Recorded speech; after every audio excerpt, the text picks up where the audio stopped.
At ease, Guardians, welcome to Tales of the Frontier. As always, I will be using a system for determining the certainty of a theory.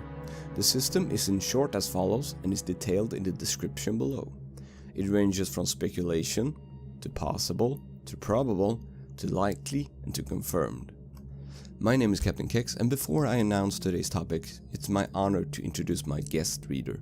This episode will be the final Tales of the Frontier episode, so what better way to end them than to have my great friend Purple Chimera on. She can be heard on multiple podcasts such as Rabbit Hole Radio, the Destiny Lorecast, and of course, she's one of who writes the summaries over at Ishtar-Collective.net. She is a great friend to me and to the whole community. Make sure to give her a follow. This episode will also conclude this series. Real life and work is ramping up, and I will be dedicating the time I have, besides work and at home, to the lore chart when Destiny 2 launches. So, without further ado, Purple Chimera tells the story of the Six Coyotes. The family of four run across the open space. To their left, they pass a tank, long since destroyed by whatever decimated this place. The mother notices a fallen patrol as they are about to cross through yet another launch pad. She quickly pushes the children into an old airplane fuselage.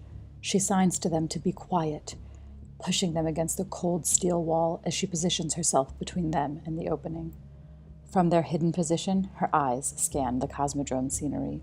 She listens for the footsteps and the unmistakable sound of fallen chatter closing in on their position.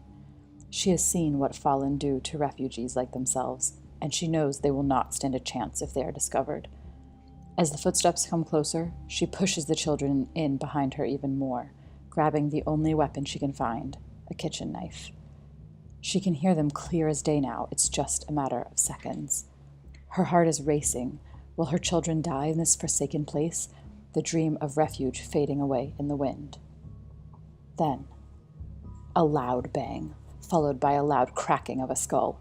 She hears fallen screams as they return fire in every direction.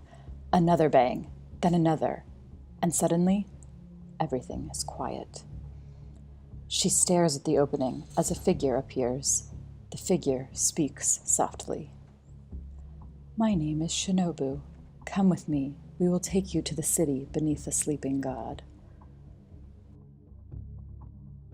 This scene is what I imagined it was like out there before the large mass of refugees had found their way into the last city, lost in a dangerous place with nothing but scavenged weapons to protect them.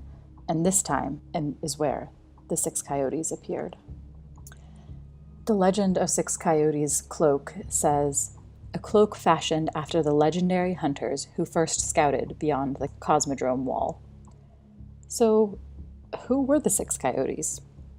As their legend suggests, this group of hunters dared to enter the fallen-infested Cosmodrome to explore its rough terrain. The Coyote's luck artifact further strengthens this. It says, "A relic of the legendary Six Coyotes, the first hunters to scout the Cosmodrome." The significance of this paw-like object is unknown, but it's a strong symbolism indeed. The most likely explanation at this point is it's like a rabbit's foot. It's a kind of good luck charm. The fact that the Coyotes were the first to scout the Cosmodrome would put the Coyotes roughly around the time when Risen had become Guardians, but before the time of our Guardian. Hunters are often described as the mapmakers of the Vanguard, and this seems to fit well with this theme. It's not unheard of that hunters form teams to accomplish a specific goal. Even Cade comments on this in one of the Talk to Cade quests. He says, "Some hunters form teams, like the Six Coyotes. Others go it alone, like yours truly back in the day. That's the beauty of being a hunter. You get to forge your own path." So, back in the day, when the dreams of the city were growing, these brave coyotes, likely 6 of them, scouted the dangerous Cosmodrome to better understand its mysteries, but also to help refugees trying to make their way to the last refuge of humanity. This must be, at the time, a highly dangerous operation. So, who were these Guardians? Well, not much is really known about them, except for Shinobu. This is her vow. No supplies, armor in tatters, but the refugees had asked for help, and she had given her word. Tale of the Six Coyotes. Clearly a brave female indeed. The no supplies part does imply that this was not a quick tour, but instead it meant for staying out for longer periods of time. This, together with the comment about armor in tatters, does fit well with the aesthetics of the armor, which the POBA sign almost looks like it's more a pipe than an armor piece.